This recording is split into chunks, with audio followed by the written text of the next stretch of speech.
हाँ, तो आज विद्यार्थीगण ध्यान दें कि आज हमारा एक पावन त्योहार जो कि राष्ट्रीय त्योहार के नाम से जाना जाता है 15 अगस्त 79वां 15 अगस्त ये मनाया जा रहा है। इसके लिए सभी विद्यार्थियों को शुभकामनाएं। और कल मैंने थोड़ी सी चर्चा की थी आपको हिंदी भाषा के विकास के बारे में या हिंदी भाषा की उत्पत्ति के बारे में बताया था आपको कि सबसे पहले हमारा संस्कृत भाषा को अध्ययन पे लाया गया, इसके बाद फिर पाली भाषा को अध्ययन में लाया गया, इसके बाद प्राकृत भाषा हमारे विषय के रूप में उभर करके आई और फिर अपभ्रंश और फिर अपभ्रंश के बाद अवहट्ट के रूप में फिर हमारा प्राचीन हिंदी का उदय हुआ। तो आज चलते हैं उसी कड़ी में, थोड़ा सा और आगे देखते हैं। एक शब्द आता है लिपि, किसे कहते हैं? लिपि। तो लिपि का सबसे पहले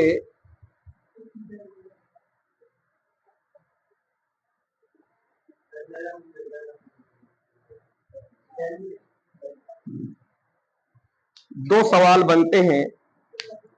लिपि का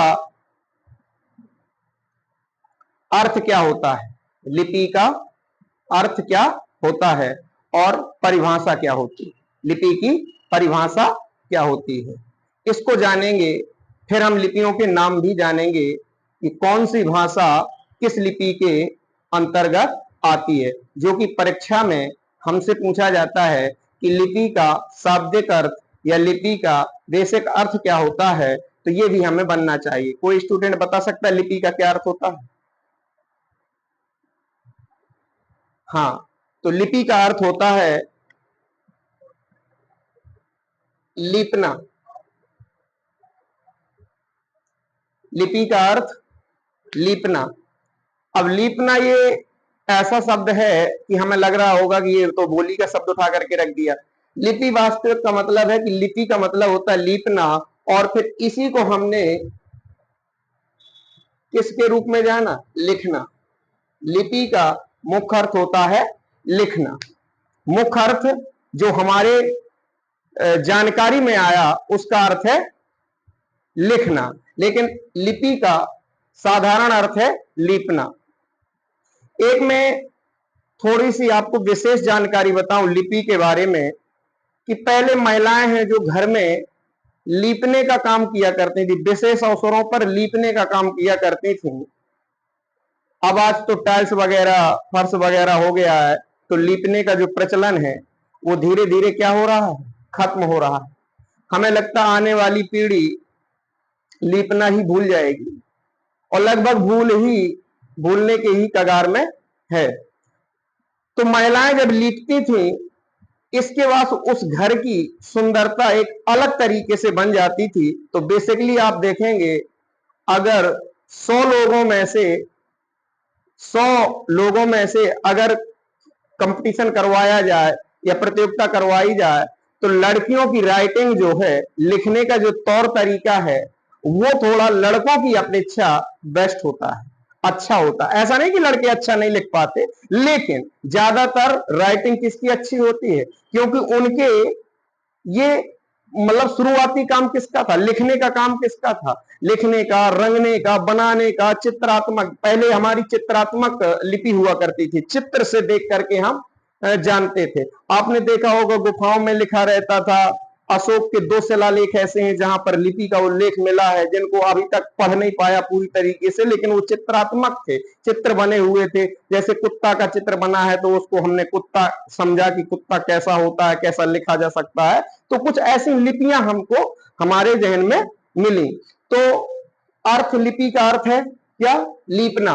और इसका मूल अर्थ क्या है जिसको हम जानते हैं? लिखना। अब जैसे लीपना ऑप्शन में ना मिलेगा तो आपको क्या लिखना है? लिखना आपको जानना है। किसी भाषा को, भाषा किसे कहते हैं बेसिकली ये जानना चाहिए। भाषा किसे कहते हैं?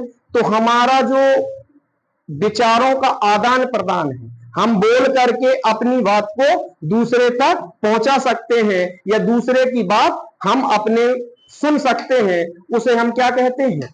भाषा कहते हैं। अपने भावों को, अपने विचारों को, आदान प्रदान को हम क्या कहते हैं?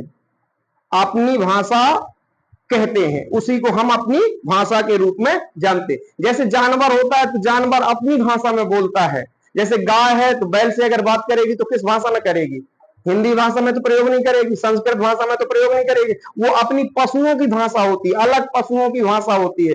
तो अपने विचारों को दूसरे तक पहुंचाना, दूसरे के विचारों को सुनना, ये एक भाषा का मुख्य रूप होता है। इसे हम क्या कहते हैं? भाषा कहते हैं। तो मौखिक रूप से भाषा जो होती है उसे हम भाषा कहते हैं, और जो लिखित रूप से जो होती है उसे हम लिपि कहते हैं। तो लिपि और भाषा में सिर्फ इतना अंतर है, जो लिख करके प्रयोग किया जाए, हमें जिससे किसी से बात नहीं करना है तो हम उसको लिख करके दे सकते हैं। ये हमारी कैसी भाषा हो गई? लिखित भाषा हो गई। ये हमारा लिपि का रूप हो गया। और जो हमने बोल करके बोला उसे हम क्या कहते हैं?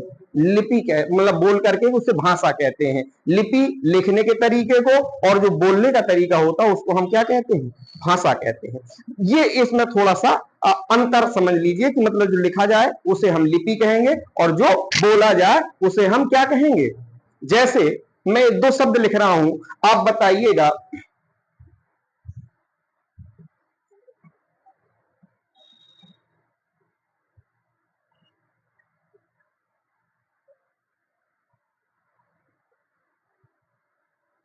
देखिए मैंने बोला ऋग्वेद, क्या बोला?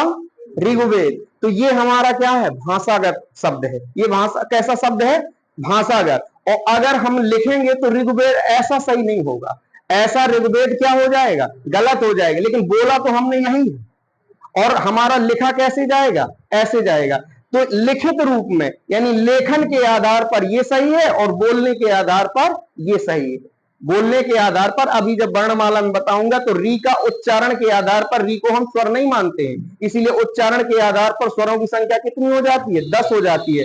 और वैसे लिखने के आधार पर स्वरों की संख्या कितनी है? 11 है, जो कि प्रमाणित है। भाई अब देखिए, बोली हुई बात प्रमाणित होती है कि लिखी हुई बात प्रमाणित होती है? आप कल्पना करिए, जैसे आपने देखा होगा कि जब रजिस्ट्री होती है, कोई आदमी ऐसा कह दे कि भैया ये प्लाट तुम्हारे नाम है, तो ये कोई ऐसा नहीं है कि गजेस्टेड बात हो गई, मतलब एकदम गजट बात हो गई, प्रमाणित बात नहीं हुई।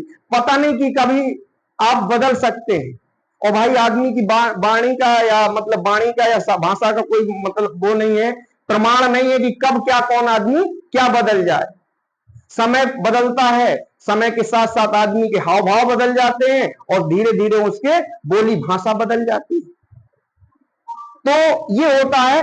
तो हमारी सबसे प्रमाणित चीज है अगर, तो वो कौन है? लिखित है। इसीलिए हम क्या करवाते हैं? रजिस्ट्री को लिखित रूप करवा देते हैं, और उसमें लिखित रूप को हम पास में रख लेते हैं। बोली हुई भाषा को तो नहीं रखते हैं, भाषा को तो नहीं रखते, हम किसको रखते हैं? तो प्रमाण भाषा।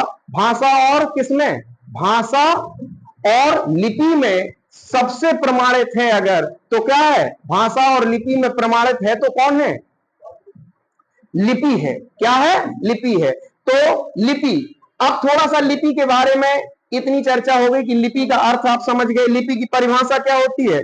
जो भाषा या बोली गई भाषा को लिखा गया रूप ही क्या है? लिपि है। लिखा हुआ रूप ही क्या है? किसी शब्द को जो बोला जाता है वो भाषा है, किसी शब्द को जो लिखा जाता है या किसी अक्षर को जब लिखा जाता है वो क्या है? लिपि है। तो लिखने के तरीके को लिपि और बोलने के तरीके को भाषा। इतना बात आपको समझ में आ गई। भाषा के बेसिकली दो रूप होते हैं, एक मौखिक भाषा और एक लिखित भाषा।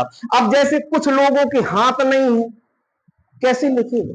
पैर भी नहीं है तो पैरों से भी नहीं लिख सकता, हाथ पैर से दोनों से। हाथ से जो अपाहित होता है, मतलब हाथ से, हाथ जिसके नहीं होते हैं, उसको हमारी भाषा में अगर देखा जाए, जैसे अनेक शब्दों का एक शब्द आपने सुना होगा, तो जिसके हाथ ना हो अर्थात उसे क्या कहते हैं? बताएगा कोई?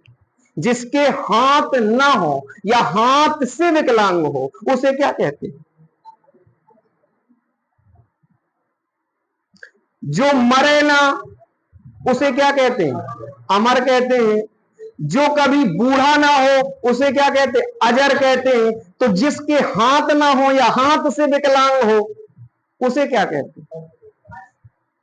उसे लूला कहते हैं। उसे क्या कहते हैं? लूला कहते हैं। और जो पैर से विकलांग हो उसे लंगड़ा कहते हैं। आपने सुना होगा लंगड़ा लूला। क्या सुना है? लंगड़ा लूला।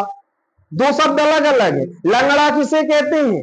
जो पैर से खराब है, और जो हाथ से खराब है उसे लूला कहते। तो भाई साहब अगर हाथ पैर दोनों से लंगड़ा है और लूला है तो वो लिख नहीं सकता, तो फिर एक भाषा का और प्रयोग करना पड़ा विद्वानों को। वो कैसे अपनी बात को कहेगा? वो कैसे अपनी बात को महसूस करवाएगा? हो सकता किसी की जीभ कटी हो, नहीं बोल सकता, और ना हाथ भी नहीं लिख सकता, तो क्या कर सकता है? इशारे से कह सकता है। कोई बात हम इशारों से बहुत सारी बातें कह देते हैं। कोई आंखों से इशारा कर देता, कोई हाथ से इशारा कर देता, कोई भौं से इशारा कर देता। इशारे के भी कई तरीके हैं, और इशारों में इतनी बात समझ लेते हैं, पता नहीं मैं समझता हूं क्या कह रहा है। तो ये कैसे समझते हैं? इसी को हम कहते हैं सांकेतिक भाषा। कौन सी भाषा?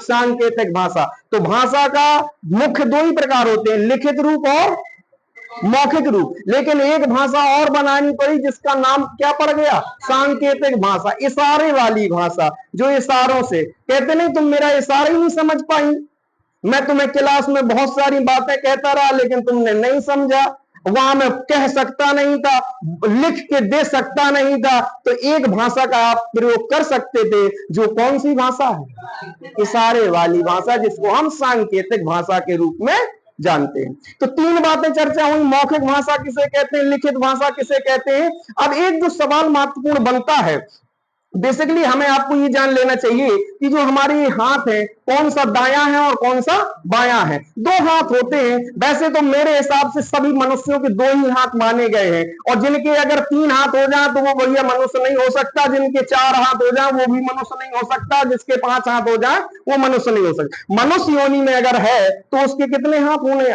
आवश्यक है? दो हाथ। किसी का एक ही हाथ है तो चलेगा काम, लेकिन दो होना चाहिए। ज्यादातर लोगों के कितने हैं? दो हाथ। तो चार हाथ वाले को आपने सुना होगा चतुर्भुज कहते हैं। क्या कहते हैं? चतुर्भुज। वो मानव से हट करके हो जाता, भगवान ईश्वर का नाम लिया जाता चतुर्भुज के रूप में। तो जैसे दो हाथ होते हैं तो एक का नाम अलग होता है और एक का नाम अलग होता है। दो आंखें होती हैं तो आंखें तो दो हैं, लेकिन उनके नाम अलग अलग होते हैं। कहते हैं मेरी दाहिनी आंख फड़क रही है, या मेरी बाईं आंख फड़क रही है। हाथ में कहते हैं मेरा दायां हाथ फड़क रहा है और मेरा बायां हाथ फड़क रहा है। बेसिकली अगर ना जाने तो ऐसे समझे, दा का मतलब क्या होता है और बा का मतलब क्या होता है। दा जो शब्द होता है वो दमदार होता है, ऐसे सोचते हैं ना, दमदार। दा माने दमदार और बा माने थोड़ा सा कम। दा का मतलब दमदार। बताइए दाहिने हाथ में ताकत ज्यादा होती है कि बाएं हाथ में ताकत ज्यादा होती है? दाहिने में। अगर किसी को मारना हो, हाँ कुछ लोग अपवाद होते हैं, जैसे कैसे अपवाद होते हैं, किसी किसी का डिबरा ज्यादा चलता है, डिबरा हाथ, जो हाथ वो दूसरे हाथ से ज्यादा प्रयोग करता है। लेकिन बेसिकली क्या, जिस हाथ में ताकत ज्यादा होती है उसको हम क्या बोलते हैं? दायां हाथ। कौन सा हाथ? दायां हाथ। तो अगर आप लिखने का, ज्यादातर लोग और दाएं हाथ से क्या करते हैं? दायां हाथ से लिखते हैं ज्यादातर। तो इसमें जो आंसर मैं बताने का प्रयास कर रहा हूं वो कभी ना भूले। अब जैसे आप अगर अपने से लिखेंगे या बेसिकली लिखेंगे तो कैसे लिखते हैं? जैसे ये हाथ हमारा बायां है और ये हमारा क्या है? दायां है।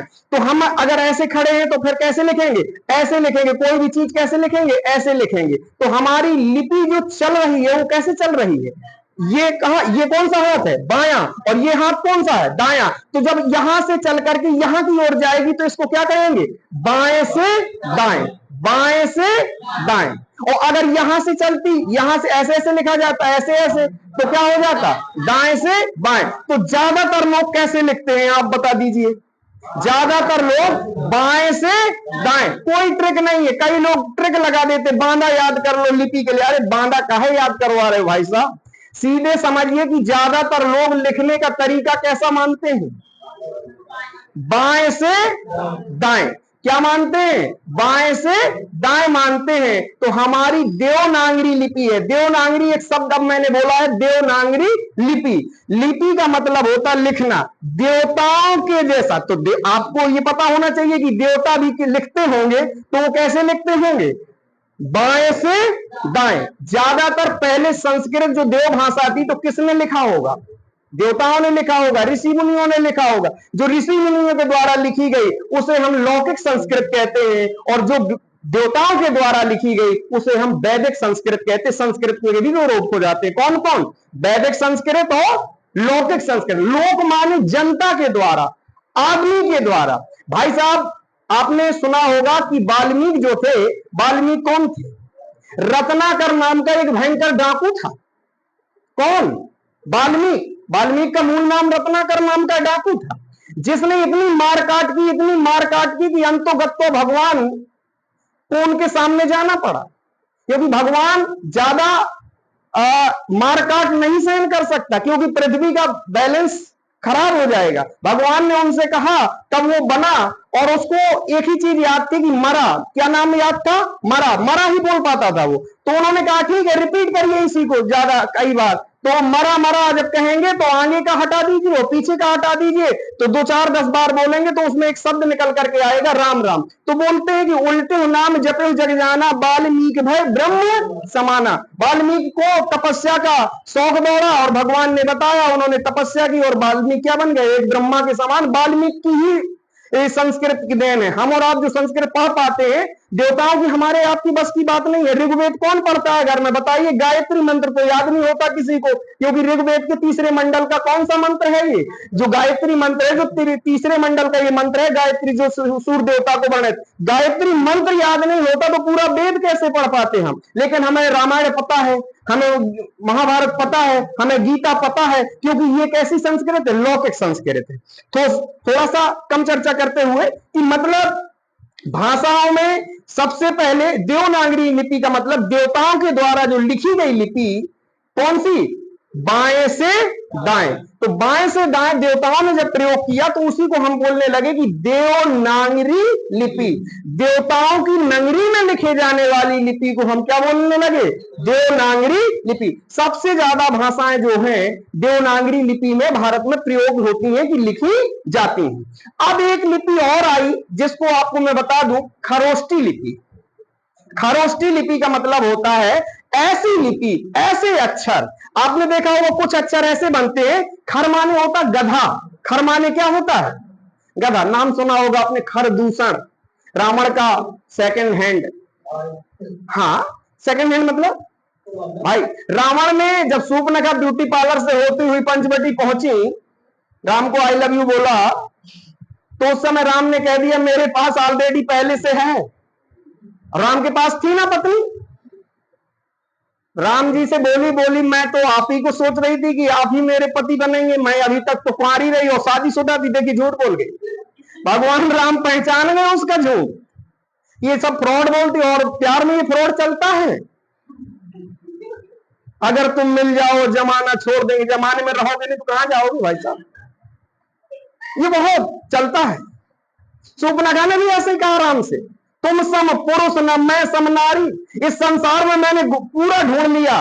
बोले कैसे गई थी आप पूरे संसार में घूमने? बोले मैं रावण की बहन हूं। और रावण उस समान जमाने का, कह लीजिए कि पूरे विश्व का महत्वपूर्ण राजा था रावण। तो बोले मैं एरोप्लेन से, उनके पास पुष्पक विमान था जो इच्छात्मक चलता था, इच्छा के अनुसार चलता था। मैंने पूरा संसार देख लिया।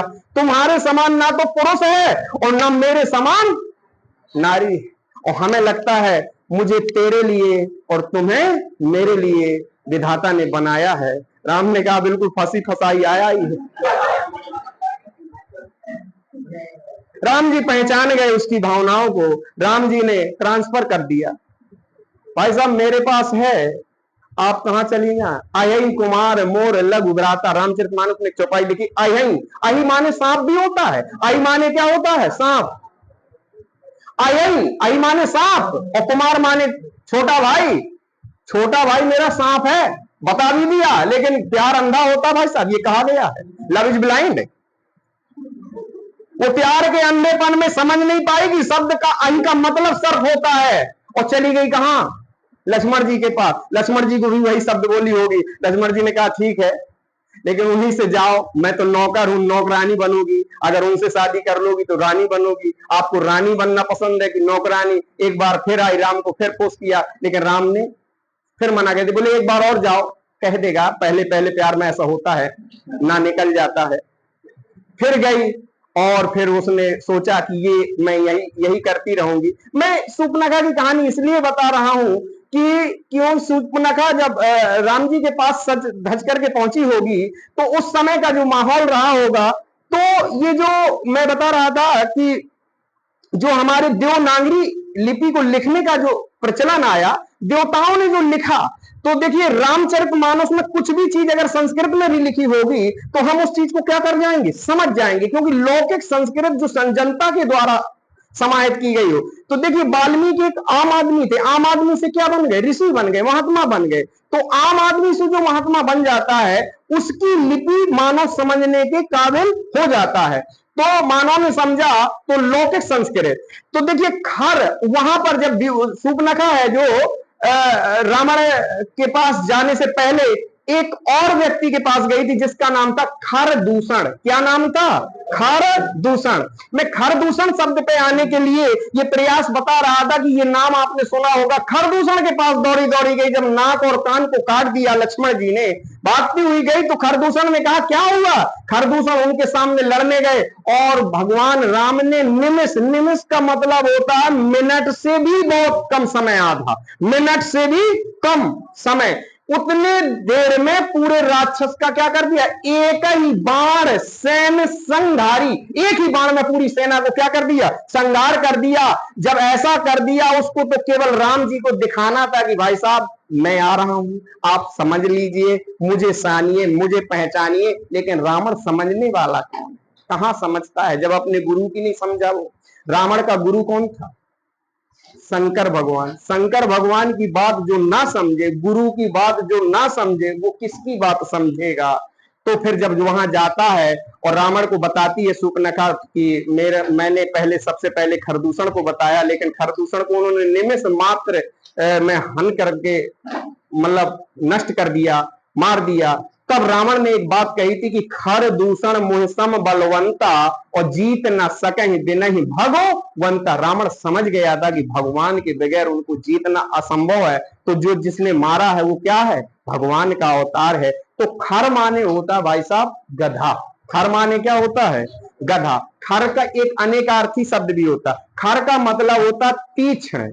कहने लगा तो बहुत खरी नदियां बहाती। कैसी नदियां बहाती, खरी का मतलब तीक्ष्ण भी होता है। ये शब्द के अनेकार्थी होते, जैसे कनक के कई अर्थ होते हैं। कनक माने सोना भी होता, कनक माने धतूरा भी होता, कनक माने धान की भूसी भी होती है, कनक माने प्याज का फूल भी होता है। तो कनक के बहुत सारे अर्थ माने गए हैं। तो खर का मतलब गधा। और ओष्ठ का मतलब क्या होता है, आप सब लोग जानते होंगे। ओष्ठ होता है होठ, जिसे बोलते हैं अंग्रेजी भाषा में इसको लिप्स कहें। क्या कहें, लिप्स। तो ये जो है खर धन ओष्ठ, तो खरोष्ठी बन जाएगा। गधे के होठों के समान लिखने वाली लिपि को क्या कहते हैं, खरोष्ठी लिपि कहते हैं। कौन सी लिपि कहते हैं, खरोष्ठी लिपि। तो कोई बताइए आप, गधा के होठ जैसे होते हैं ऐसी लिपि को हमने ज्यादातर नहीं अपनाया, इसलिए हमारी लिपि कौन सी है, देवनागरी लिपि। ब्रह्मा के द्वारा लिखी गई लिपि, ब्रह्मा सबसे पहला पुरुष माना जाता है। ब्रह्मा की ही सब लोग हम और अब क्या है, संतान है। तो ब्रह्मा की लिपि को ब्राह्मी लिपि कहा गया। हमारे यहाँ सबसे पहले गुप्त काल में ब्राह्मी लिपि का ही प्रयोग होता था। उसके पहले मतलब जो लिपि देवनागरी लिपि से पहले हम ब्राह्मी लिपि। लेकिन सबसे महत्वपूर्ण बात है, जो अंग्रेजी भाषा हमारे जीवन में आई, हमारे प्रचलन में आई, तो एक लिपि को फिर हमें और जानना पड़ा, वो भी बाएं से दाएं। जितनी बड़ी लिपियां मैं बता रहा हूं सब बाएं से दाएं लिखी जाती है। कौन सी लिखी जाती, बाएं से। अंग्रेजी को भी लिखोगे तो ऐसा नहीं कि जेड से शुरू करोगे फिर ए तक आओगे, ए से लेकर के कहां तक जाओगे, जेड तक। तो इसका भी लिखने का तरीका क्या हो गया, बाएं से दाएं हो गया। तो बाएं से दाएं लिखी जाने वाली लिपि को हम, एक लिपि जो अंग्रेजी भाषा में लिखी जाती है उसको हम रोमन लिपि कहते हैं। कौन सी लिपि, रोमन लिपि। पंजाबी भाषा ने एक अपनी अलग से लिपि बना दी। गुरु अंगद को लहना कहते थे। क्या कहते थे, गुरु अंगद को। आपने एक उपनाम सुना होगा, गुरु अंगद थे जिनका नाम क्या था, लहना। उन्होंने अपनी एक स्पेशल लिपि का प्रयोग किया जिसे गुरु मुखी लिपि कहते हैं। तो पंजाबी भाषा किस लिपि में लिखी जाती है, गुरुमुखी लिपि में लिखी जाती है। लेकिन कोई एक लिपि ऐसी है जो दाएं से बाएं लिखी जाती, इस बात को आपको ध्यान रखना है। वो लिपि कौन सी है?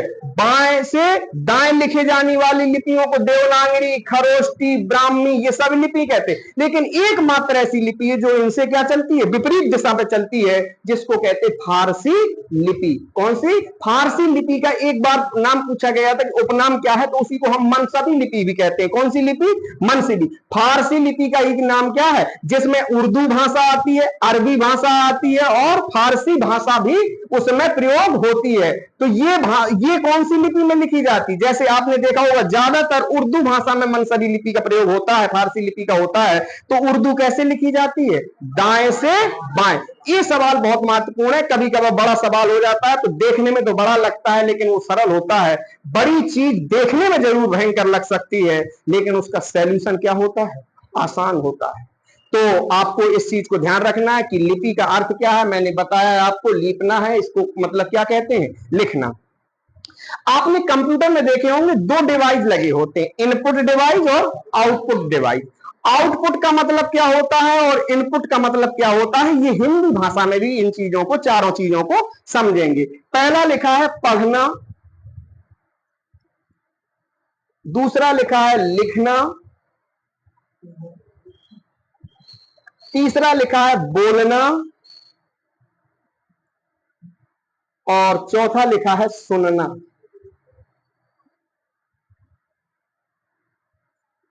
आउट का मतलब, आउट का मतलब सबने सुना हो, क्रिकेट में आउट हो गए बल्लेबाज, तो आउट हो गए तो क्रीज में रहेंगे कि क्रीज से बाहर चले जाएंगे? बाहर। आउट का मतलब बाहर और इनका मतलब अंदर। अब बताना, ये 4 पॉइंट लिखे, पढ़ना, लिखना, बोलना, सुनना, कौन आउटपुट है और कौन सा इनपुट है? कौन आउटपुट है और कौन इनपुट है? आप देखेंगे पहले पढ़ना, पहले क्या है? पढ़ना। तो पढ़ेंगे तो कहां जाएगा? अंदर जाएगा कि बाहर जाएगा? भाई हम किसी किताब को पढ़ रहे हैं तो उसका जो फल है, उसका जो रिजल्ट है, वो कहां जाएगा? अंदर। तो पढ़ना क्या हो गया? इनपुट हो गया। और लिखना, लिखेंगे तो अंदर जाएगा क्या? जैसे लिख रहे हो सीधे सीधे अंदर चला जा रहा हो, ऐसा है क्या? लिखना हमारा कहां जा रहा है? बाहर जा रहा। तो पढ़ना क्या है और लिखना आउटपुट। अब देखिए, पढ़ना कैसी क्रिया है? अंतः क्रिया है। अंतः का मतलब अंदर और बाहर का मतलब, हिंदी में भी तो समझना चाहिए, आउट इन, तो मतलब ये शब्द कैसे हैं? इंग्लिश के है ना। तो ये जो हमारा पढ़ना है वो कैसी क्रिया है? अंतः क्रिया है, हमारे अंदर जाती है। और बाहर क्रिया कौन सी है? बाह्य क्रिया कौन सी है? लिखना। अब दो शब्द और है, बोलना। जब बोलेंगे तो हमारी जो स्पीच है, आवाज है, वो कहां जाएगी? और जब सुनेंगे तो हमारी कहां जाएगी? जैसे कोई चीज सुनते हैं और अंदर ही अंदर हमारे मन में वो चीज गूंजती है, तो वो क्या है? तो भाई साहब इनमें पता चल गया, कंप्यूटर में इनपुट डिवाइस किसे कहते हैं, आउटपुट डिवाइस किसे कहते हैं। लेजर प्रिंट जब प्रिंट बाहर फेंकता है तो वो क्या है? आउटपुट। जब कोई डाटा हम फीड करके कंप्यूटर में अंदर देते हैं तो वो क्या है? ऐसे पढ़िएगा। तो इनपुट और आउटपुट समझ में आ गया, अंतः क्रिया और बाह्य क्रिया, अंतः क्रिया और बाह्य क्रिया, इसमें समझ में आ गया। लिपि समझ में आ गई। देवनागरी लिपि में संस्कृत भाषा भी लिखी जाती, हिंदी भाषा भी लिखी जाती, मराठी भाषा भी लिखी जाती, नेपाली भाषा भी लिखी जाती। ज्यादातर भाषाएं किस लिपि में लिखी जाती हैं?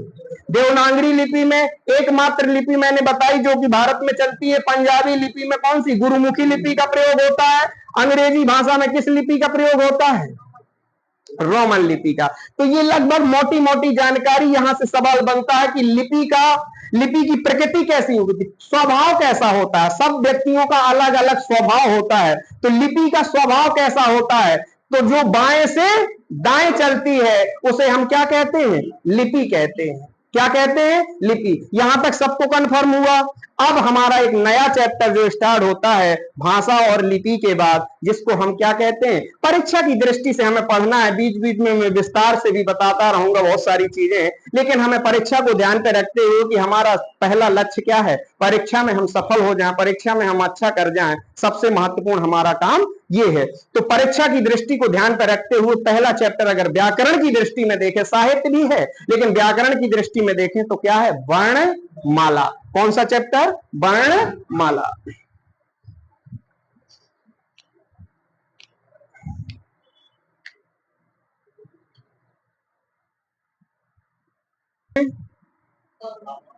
शब्द बताते रहा करिए। शब्द का मतलब होता है वर्णों के मेल, जिसका सार्थक अर्थ निकले। तो दो वर्ण हैं इसमें, मतलब दो शब्द हैं।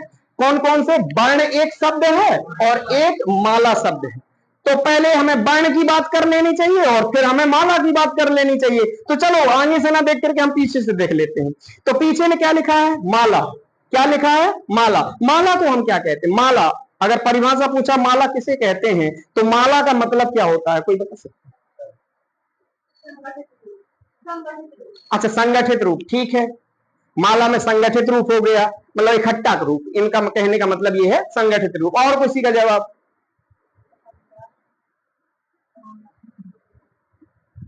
जैसे ठीक है, 5 प्रकार के फूल हैं, पांचों को हमने इकट्ठा कर दिया और बना दिया, वो माला बन गई। इकट्ठा कर दिया तो माला बन गई। हमें माला भी एक ऐसी बनानी है जो दिखने में अच्छी लगे, किसी को पहनाई जाए, किसी को दिखाई जाए तो अच्छी लगे। तो एक होती है व्यवस्था। व्यवस्था का मतलब क्या होता है, नियम या कायदा, नियम के आधार।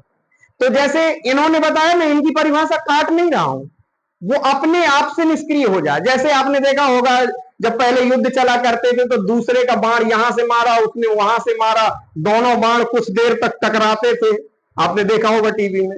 और फिर जिसका कमजोर पड़ जाता था वो क्या हो जाता था, अपने आप क्या हो जाता, निष्क्रिय हो जाता था। तो ऐसा नहीं है कि वो भाषा मतलब पूरी तरीके से सिरे से खारिज है, लेकिन जब उसमें से दूसरा तगड़ा मारा जाता था तो वो अपना कमजोर वाला अपने आप क्या हो जाता था, या तो बैक हो जाता था या क्या हो जाता था, नष्ट हो जाता था।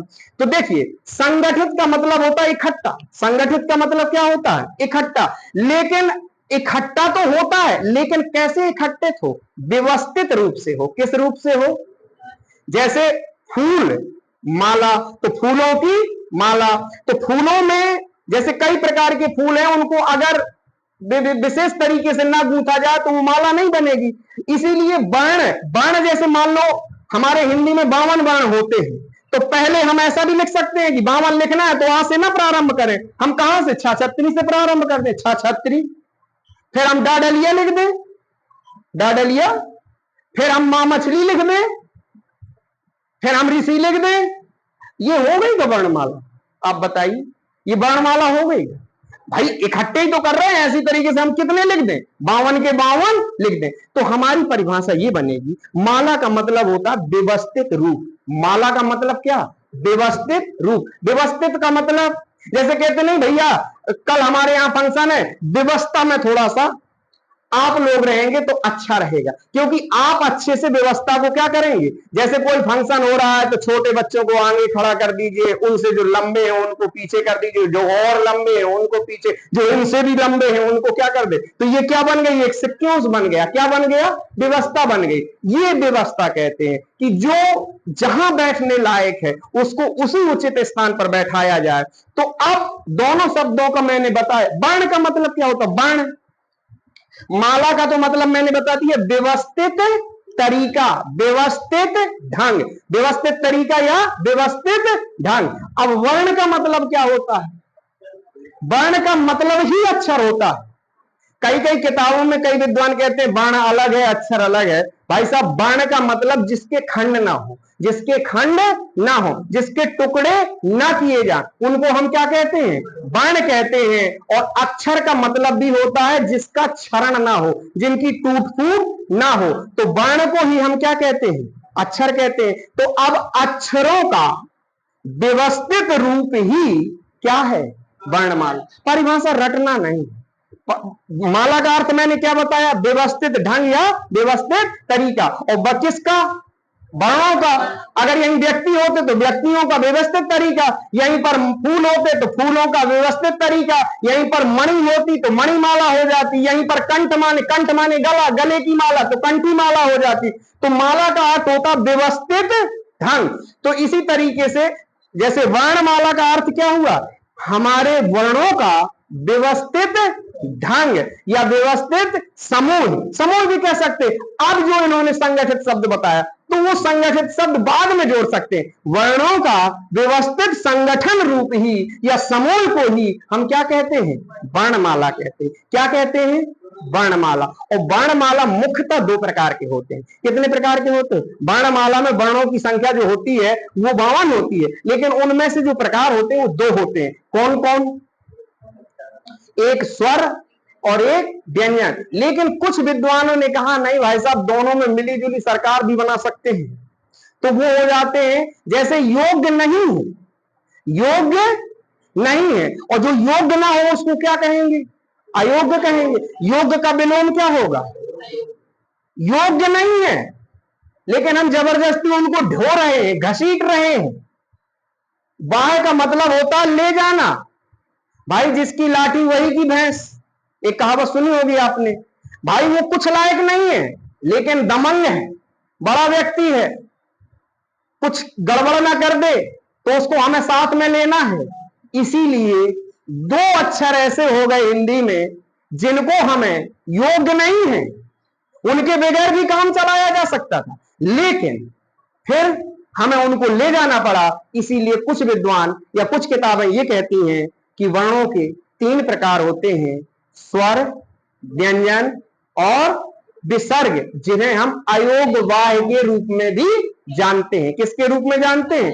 अयोगवाह के रूप में भी जानते हैं। तो पहले चर्चा स्वर पे करेंगे। स्वर किसे कहते हैं? स्वर होते कितने हैं? तो मैंने बताया हिंदी वर्णमाला में कितने वर्ण होते हैं, वर्ण कितने होते हैं। हिंदी वर्णमाला में वर्ण संख्या तो कितने होते हैं? 52। मजे की बात देखिए, 52 होते, संख्या है ये क्या है? संख्या। अंग्रेजी में भाई साहब कितने अक्षर होते हैं? और 26 में अगर दुगना कर दिया जाए 52। लेकिन लगता क्या है हमें आपको? अंग्रेजी बड़ी कठिन है। देख लीजिए, 26 अक्षर पढ़ना सरल है कि 52 अक्षर पढ़ना सरल? 26 अक्षर पढ़ना सरल है। लेकिन हमारा लड़का अगर हिंदी मीडियम में पढ़ता हो तो घर में घरवाली भी कहती है हाँ लड़का का अंग्रेजी मीडियम में नहीं पढ़ाओ। कठिन कौन है? हिंदी में। अरे जो अपनी मातृभाषा को ना जाने वो दूसरे को कैसे जान सकता है?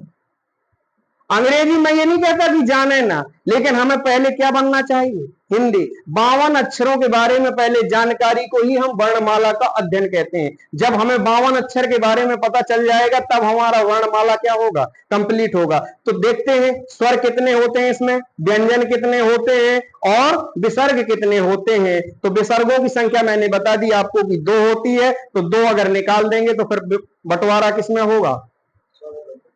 स्वर और व्यंजन में। 50 अक्षर ऐसे होंगे जो स्वर और व्यंजन के रूप में होंगे, जिनमें से अब स्वर का मतलब क्या होता? स्वर किसे कहते हैं? रा का मतलब होता उच्चारण। रा का मतलब क्या होता है? उच्चारण। और देख लीजिए इसमें भी 2 शब्द हैं। शब्द को अलग करना सीख गए तो शब्द का अर्थ बन जाएगा। स्वमानी, रा का मतलब उच्चारण बताया। रा का मतलब मैंने क्या बताया? उच्चारण बताया। और स्वमानी अपने, अपने आप से जो उच्चारित हो, किसी की सहयोग ना लिया जाए, ऐसे वर्णों को हम क्या कहते हैं? स्वर कहते हैं। जो अपने आप से उच्चारित हो जाए, किसी की सहयोग की भावना ना ले, किसी का सहयोग ना ले, उसे हम क्या कहते हैं? स्वर। रा का मतलब मैंने क्या बताया? उच्चारण, आवाज। जिनकी आवाज को करने में किसी का सहयोग ना लिया जाए या किसी का सहारा ना लिया जाए, उन्हें क्या कहते हैं? स्वर। तो स्वर स्वतंत्र हुए कि परतंत्र हुए? आपसे जवाब। भाई जो अपने आप है, चाहे जहां चला जाए चाहे जहां ना जाए, वो स्वतंत्र है। उसीलिए आज कौन सा दिवस मनाया जा रहा है? स्वतंत्रता दिवस। इसके पहले क्या थे हम? 79 साल पहले क्या थे हम? गुलाम। जैसा वो कहेंगे वैसा हम करेंगे। तो हम परतंत्र हुए कि स्वतंत्र हुए? तो इनमें कुछ अक्षर ऐसे हैं जो स्वतंत्र हैं, कुछ एक आध अक्षर ऐसा भी है कि उसे शहीद अक्षर भी कहते हैं। अभी कभी आपने हिंदी में शहीद अक्षर सुना है? शहीद का मतलब क्या होता है? अपने आप को खो दे, अपने आप को निछावर कर दे। किसके लिए? दूसरे के लिए, अपने लिए नहीं। अपने लिए तो सब कोई मरता है, लेकिन नाम जब ही होता है जब दूसरों के लिए मरे। दूसरों के लिए मर जाए, अपने प्राणों को दे दे, उसी को हम किसकी उपाधि देते हैं? शहीद हो गए। क्या हो गए? कभी आपने देखा घर में अपने बाबा मरे होंगे, दादा मरे होंगे, नाना मरे होंगे, तो उनको कभी कोई शहीद कहता है? क्योंकि वो कहां मरे हैं? अपने घर में। किसी सीमा में मर जाए कोई, कोई कहीं अब लड़ते हुए मारा जाए, उसको हम क्या कह देते हैं? शहीद। बताइए हिंदी में ऐसा अक्षर कौन सा है जिसे हम शहीद अक्षर के नाम से जानते हो, शहीद वर्ण के नाम से जानते हो? बहुत सारी चीजें हैं कि अभी हिंदी में हम नहीं जानते, तो उन चीजों को जानना मेरा कर्तव्य है और आपका जानना भी कर्तव्य है। शहीद अक्षर भी बताऊंगा। तो पहले स्वर जानते हैं, स्वर स्वतंत्र वर्ण कितने होते हैं? तो स्वतंत्र वर्णों के लिए भी लिखने के आधार पर 11 होते हैं, बोलने के आधार पर 10 होते हैं, और अगर कुल मिला दिया जाए, कुल का मतलब होता है जितने भर हैं सबका सकेल लाओ। जैसे कोई खेत में अगर जानवर घुसे हो तो कुछ लोग कहने लगते भैया जितने हो छोटे बड़े सबका सकेल ले आओ। सकेल ले आओ का मतलब हाँ समेट ले आओ, इकट्ठे ले आओ। तो जितने भर स्वर की गिनती में आते हो, जितने भर स्वर की गिनती में आते हो, सबको अगर देखा जाए तो 13 संख्या मिली 3, 10, 11 और 13। पहला उच्चारण के आधार पर, उच्चारण के आधार पर स्वर कितने हैं? 10 हैं। कितने हैं? 10 हैं। और लिखने के आधार पर, जिन्हें हम स्वर लिखते हैं, कहते बताते हैं कि लिख करके बताएं, तो स्वर लिखते हैं। लिखने के आधार पर, या ऐसा सवाल भी बन सकता है हिंदी में कि हिंदी में स्वरों की संख्या कितनी होती है? तो 11 ही लगाना है, क्योंकि हिंदी लिखित प्रमाण होती है। हिंदी की किताब लिखी गई है तो लिखित प्रमाण को मानते हैं। लेकिन एक स्पेशल लग जाए कि लिखने के आधार पर, पढ़ने के आधार पर, या कुल प्रकार से, तो तीनों प्रकार मैंने बता दिए। और जो कुल होते हैं वो 13 होते हैं। वो क्या होते हैं? 13। 13 को मैं लिखे दे रहा हूं, बताऊंगा कि कौन कहां है कहां नहीं है। स्वर की परिभाषा आपको समझ में आ गई होगी। लिपि किसे कहते हैं? जो मैंने बताया है अभी। लिपि किसे कहते हैं? लिपि का अर्थ होता है लीपना या लिखना। किसी भाषा को, लिखित रूप को हम क्या कहते हैं? लिपि कहते हैं। और वर्णमाला मैंने बताया, तो ये जो चीजें मैंने बताई वो लगभग आपको दिमाग में होनी चाहिए। ठीक है, तो देखिए स्वर कौन कौन से हैं। स्वर का भी मैंने मतलब समझाया था। स्वर किसे कहते हैं? और इसमें आ रहा है स्वर जो स्वतंत्र होते हैं। क्या होते हैं? स्वतंत्र। स्वतंत्र होते हैं उन्हें क्या कहते हैं? स्वर कहते हैं। स्वतंत्र वर्णों को स्वर कहते हैं। जो किससे बोले जाते हैं? स्वयं से उच्चारित होते, उच्चारित हो। ये इसकी शॉर्ट परिभाषा, कोई लंबी चौड़ी परिभाषा हमें कंपटीशन में लिखने वाला नहीं है। हमारा ऑब्जेक्ट चिन्ह लगाना है, हमें तो सही गलत का गोला टिक करना है। तो हमें बहुत छोटी परिभाषा, स्वतंत्र वर्ण स्वर, और जिनका किसी के सहयोग से उच्चारित ना हो, अपने आप से उच्चारित हो जाए, उन्हें क्या कहते हैं? स्वर। स्वर कितने होते हैं? 10, 11 भी होते हैं और 13। उच्चारण के आधार पर, किसके आधार पर? उच्चारण के आधार पर। आ, बड़ा आ, छोटी ई, बड़ी ई, छोटा ऊ, बड़ा ऊ, ए, आ, ओ, आ। गिन लेना थोड़ा सा, 10 हो गए कि नहीं? हो गए 10। इनको ध्यान रखना, ये कौन से स्वर हैं? ये उच्चारण के आधार पर। किसके आधार पर? उच्चारण के आधार पर। उच्चारण के आधार पर, उच्चारण के आधार पर। फिर यहां ये तो है ही है, इसका मतलब जानते हैं इस चिन्ह का मतलब क्या होता? ये चिड़ैया सी उड़ रही है, ये क्या है? ये समझते हैं सभी लोग? इसे कहते हैं पुनरुक्ति चिन्ह। पुनरुक्ति का मतलब होता फिर से ना लिखना पड़े वही चीज। तो ये 10 तो वही है, प्लस इसमें क्या कर दें? री। क्या हो गया? री। ये कौन से हो गए? ये लिखने के आधार पर हो गए। किसके आधार पर? लिखने के आधार, लिखने के आधार पर। और कुल, कुल जो संख्या है, तो यहां फिर हम वही चिड़ैया बना लें। ये चिड़ैया बन गई कितनी? 11। और प्लस क्या कर दीजिए? अंग और आहा। क्या हो गए अभी? 13। तो जैसे आपने छोटा बड़ा में पढ़ा होगा, छोटा आ से लेकर के कहां तक? आहा तक। तो ये क्या है? हमारे स्वर हैं। तो कितनी होती संख्या? बीच में कई लोगों ने सुना और सोचा होगा कि री तो हमने देखा नहीं, होता है बाल पोथी में देखेंगे तो उसमें लिखा रहता है, छोटा बड़ा जहां लिखे रहते तो री होता है। तो री को अगर मिला दिया जाए तो 11 हो जाते हैं, और अयोग वाय को अगर मिला दिया जाए, विसर्गों को मिला दिया जाए तो क्या हो जाते हैं? 13 हो जाते हैं। तो ये 3 सवाल आपके प्रमुख रूप से बन गए कि उच्चारण के आधार पर स्वरों की संख्या कितनी हो गई? 10। और लिखने के आधार पर या स्वरों की संख्या कितनी होती हिंदी में? 11। और कुल प्रकार से कितने होते हैं? कुल हिंदी में पूछा जाए कुल कितने स्वर कितने होते हैं, तो आपको क्या लगाना है? 13 लगाना। यहां तक समझ में आया सभी को? नींद तो नहीं आ रही है?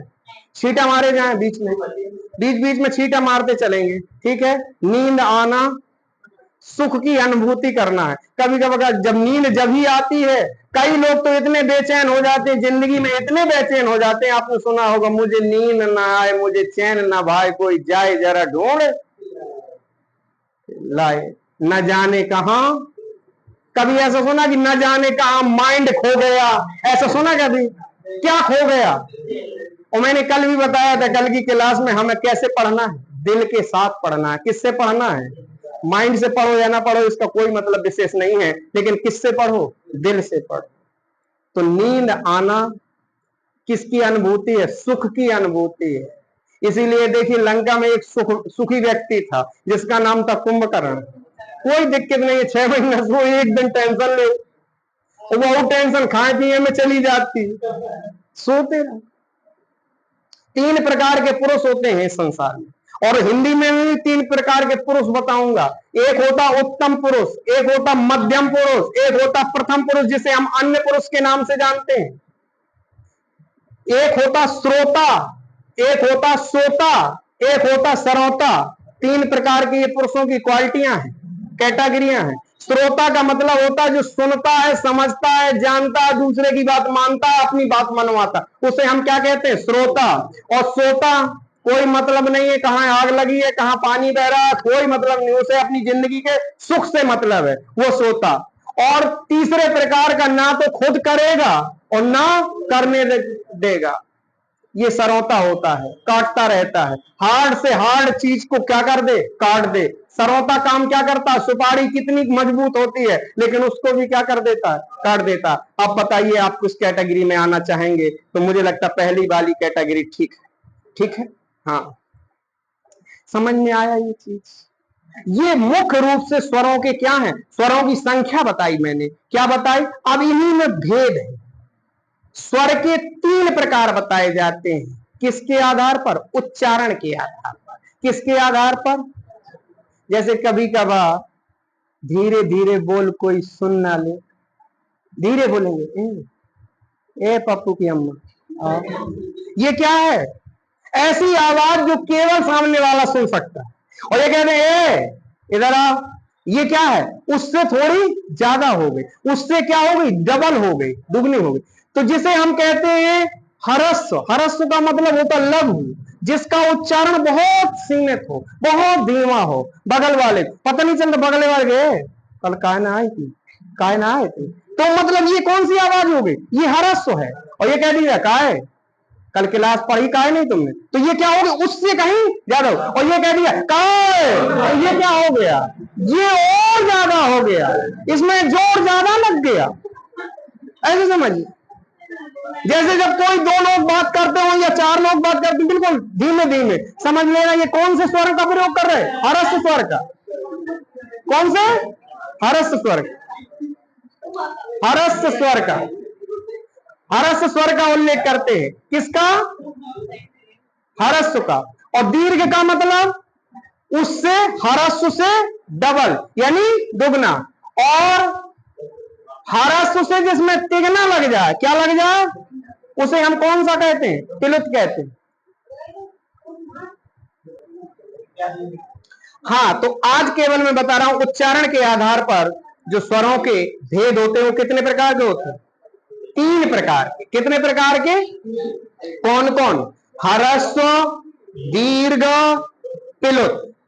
हरस्व की मात्रा 1 होती है, दीर्घ की मात्राएं 2 होती हैं, पिलुत की मात्राएं 3 होती। हरस्व, दीर्घ, पिलुत। तो देखिए, हरस्व का मतलब छोटी मात्राएं, और दीर्घ का मतलब बड़ी मात्राएं, और पिलुत का मतलब 3 मात्राएं या और बड़ा। जब किसी को चिल्लाने में प्रयोग किया जाता है, किस स्वर का प्रयोग किया जाता है? पिलुत स्वर का प्रयोग किया जाता है। जब हम किसी को तेज आवाज में बोलते हैं वो दीर्घ स्वर होता है, और जब हम धीमी आवाज में बोलते हैं उसे क्या कहते हैं?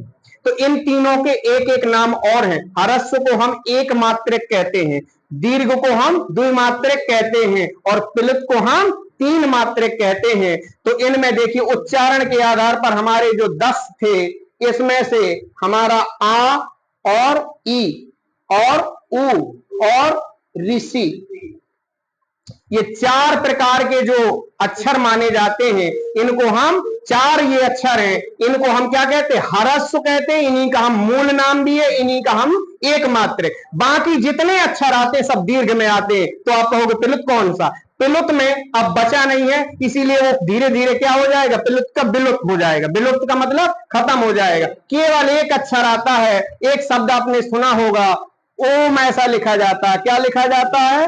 ओम ऐसा लिखा जाता है, जिसमें किसका प्रयोग है? त्रिमात्रक का प्रयोग है। किसका प्रयोग है? त्रिमात्रक का। जहां तीसरी मात्रा लग जाए, जैसे कुछ और लिख सकते हो, जैसे कभी आपने चिल्लाया होगा, अरे तेज आवाज में चिल्लाएंगे, तो इसमें भी संकेत क्या लगाना पड़ेगा आपको? 3 का। तो जहां 3 का संकेत हो वो कौन सी मात्रा है? त्रिमात्रक। उसी को हम क्या कहते हैं? पिलुत कहते हैं। तो संभवतः आप समझ में आ गया होगा, हरस्व, दीर्घ, पिलुत। आज की क्लास में इतना ही, और मैं अगली क्लास में वर्णमाला के स्वरों का पूरा विवरण बताऊंगा। तो आज के लिए इतना ही, धन्यवाद।